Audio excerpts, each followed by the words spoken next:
Right now, it seems to you that you chose to read this. No. That decision was made for you, about half a second before you even became aware of it. This has been happening your entire life. Every decision you have ever made, what to eat, who to love, what to believe, what job to take, what to say in that argument you keep replaying in your head, was already made before you consciously thought about it. Your brain creates the feeling of choice in you. It neatly packages the decision and hands it to you like a gift, already unwrapped, and you have been accepting it your whole life.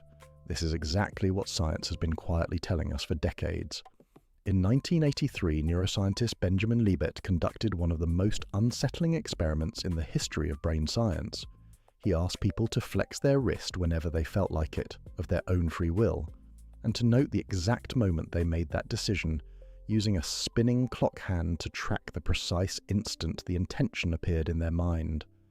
Meanwhile, he measured the electrical activity in their brains. What he found shook the scientific community. The brain was already preparing to move, what scientists call the readiness potential, 550 milliseconds before the person was even conscious of wanting to move. The decision had already been made. The conscious self simply received the notification.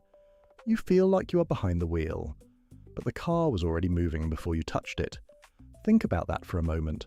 Half a second sounds insignificant, but your entire sense of yourself as a free, choosing, deliberating person is built on those half seconds, and Libet just showed that they don't exist.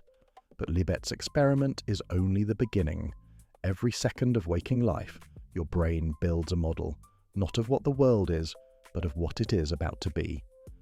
Neuroscientists call this predictive processing. Your brain does not react to reality. It constantly and automatically predicts it, and only adjusts when something goes wrong with the prediction.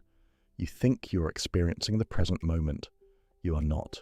You're experiencing your brain's best guess about what just happened, assembled from fragments of sensation, memory, and expectation, and dressed up to feel like now.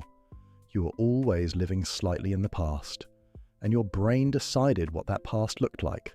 Every sight, every sound, every conversation you believe you are having in real time. Your brain has already begun writing the ending before you have heard the middle of the sentence. This is not a flaw. It is astonishing efficiency, forged over millions of years. But it means that what you call experience is always, at least in part, a reconstruction, a version of events assembled after the fact, shaped by everything you already believe and handed to your conscious mind as if it were raw, unfiltered reality. Daniel Kahneman, the Nobel Prize-winning psychologist, spent decades studying how humans think. What he found was not flattering. He described two systems operating in every human mind. System 1 is fast, automatic, and emotional.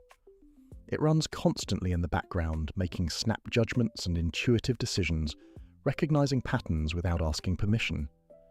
System 2 is slow, deliberate, and effortful. It is the part that feels like it is thinking. The problem, which Kahneman kept finding study after study, is that System 2 almost always simply narrates what System 1 has already decided. You feel like you reasoned your way to a conclusion. You arrived at the conclusion first. Then your brain constructed a story about exactly how you got there. Psychologists call this post hoc rationalization, and it runs your life more than anything else does. Think about the last time you changed your mind about something important. Did you sit down, carefully examine the facts, and reach a calm, deliberate conclusion? Or did something shift in your feelings first? A pull towards something new, a discomfort with the old position, and the reasoning came later. The answer, almost certainly, is the second. The feeling came first, the reasoning came after. Psychologist Jonathan Haidt compared the human mind to a rider sitting on the back of a large elephant. The elephant is your unconscious, enormous, ancient, going wherever it chooses. The rider is your conscious mind, sitting on top, holding the reins, convinced it is in control. But when the elephant decides to go left, the rider goes left. He might spend the rest of the journey explaining, confidently and in detail, why left was obviously the right direction. He might believe his own explanation completely. But the elephant chose. The rider just came along and wrote the memoir afterward. And the elephant was shaped by forces you never agreed to and never chose.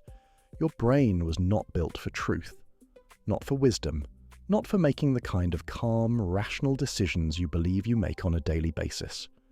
It was built for survival in a world that no longer exists, a world of predators, scarce resources, and small tribes where belonging to the group was more important than being correct. This allowed your ancestors to survive long enough to have children, but it is ancient code running on modern hardware, and it is quietly shaping every choice you think you are freely making. You did not choose your political beliefs. You found a group where you felt safe and accepted, and your brain reverse-engineered an ideology to match. You did not choose your food preferences. Your early environment encoded those before you had the language to describe them. You did not choose who you find attractive. Evolution tuned those responses over millions of years, based on signals of health and genetic compatibility that no part of your conscious mind will ever see or understand. Even knowing all of this, you still feel like you are choosing. Right now, in this moment, you feel like you could stop reading or keep going, lean forward or sit back, agree or resist.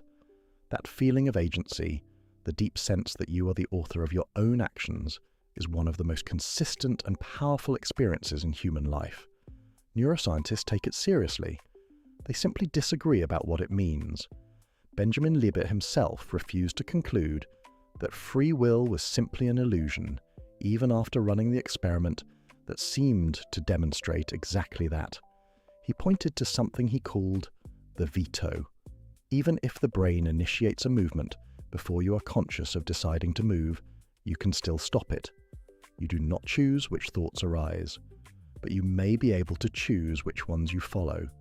Here is what this knowledge actually gives you, if you are willing to take it seriously. When you understand that automatic systems are running most of the show, you stop fighting yourself and start designing your life around yourself, working with your nature. Behavioral economists call this choice architecture. You cannot reliably override your instincts in the moment. Libet's half-second gap closes before your rational mind even shows up to the scene. But you can build the world around you so that your instincts fire in the right direction. Put the fruit on the counter and the chips in the back of the cupboard.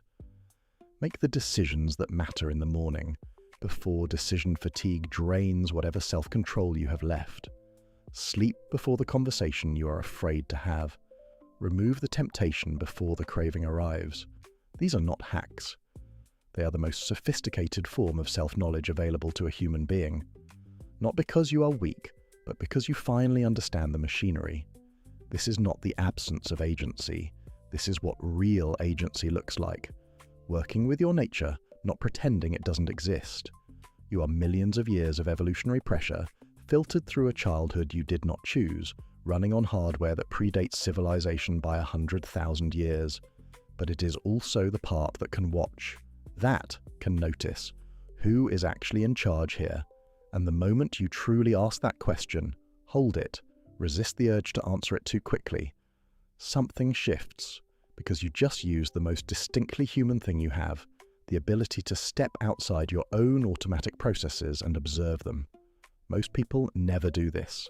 Most people move through their entire lives riding the elephant, completely convinced they are steering, writing the reasons down afterward and calling them decisions. You started reading this thinking you chose to. Now, you know that isn't quite right. But something in you kept going anyway, watching, questioning, paying attention in a way you weren't before. That wasn't the elephant. That was you.